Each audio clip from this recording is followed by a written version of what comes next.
welcome to a video of Gangstas around the world. Before we get to the video, please like, comment, share, and subscribe.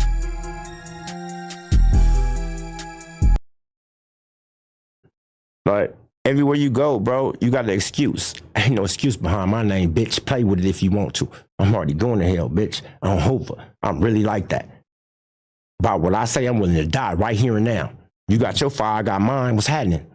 Hoover, though, real life. In this video, we'll be going over Hoovers' most influential OGs.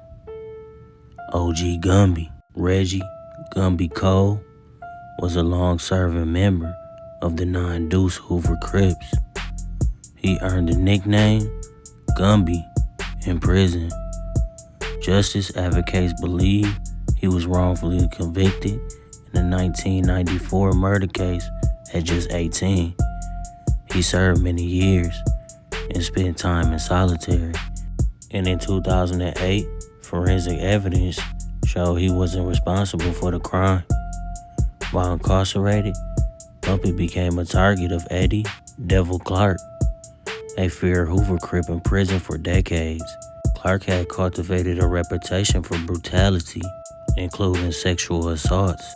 When Clark attempted to force Gumby into submission, Gumby faced a life or death choice. On November 28, 2000, Gumby stabbed Devil in the prison yard during an orchestrated confrontation, ultimately leading to Devil's death.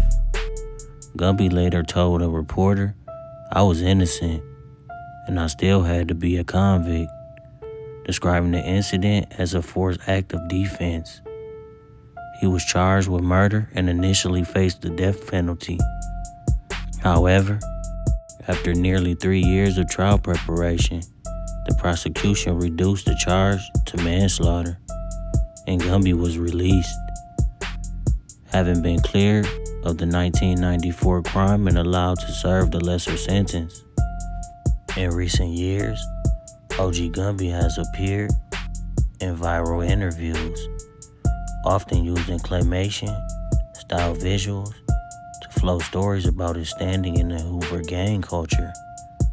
One widely circulated captures him confronting popular podcast host Adam 22 on No Jumper, declaring, "I turned down nothing," and asserting his dominance over the reputation of the Hoovers.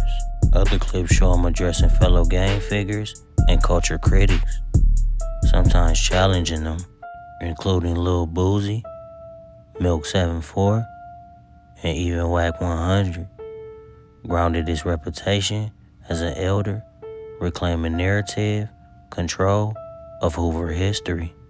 Gumby's story embodies complex layers: wrongful incarceration, street survival, and reinvention through social media bravado. He channels raw storytelling mixed with gang mythology, using his image and legend to influence how Hoovers are seen publicly. He frequently pushes back on external media interpretations, especially around gang identity and respect. What you see in recent viral clips is a man asserting authority over his own legacy and using social media platforms to broadcast it. OG Gumby is not a fictional character. He's Reggie Gumby Cole, a real person caught in system injustice. He endured wrongful conviction, survival lethal threats in prison, and was eventually cleared. Today, he surfaced again in the podcast Gangdom media sphere, projecting powerful persona tied to Hoover Crip origin stories. His narrative spans tragedy, survival, and reclamation of identity and influence. This is the end of the video, and if you haven't, please tap in with my other videos on my channel. And before you leave, please like, comment, share, and subscribe.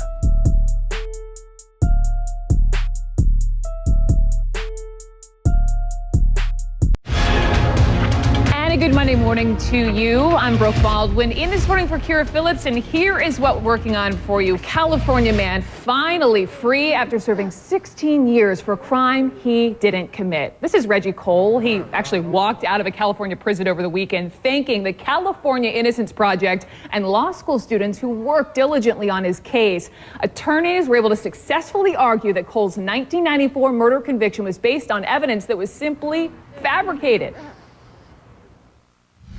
It takes, again, a very special, strong kind of person to make it through 16 years of incarceration and keep fighting for their freedom. The only way I can think to repay them is to go out in society and prove that I've spent these last 16 years preparing myself to be free.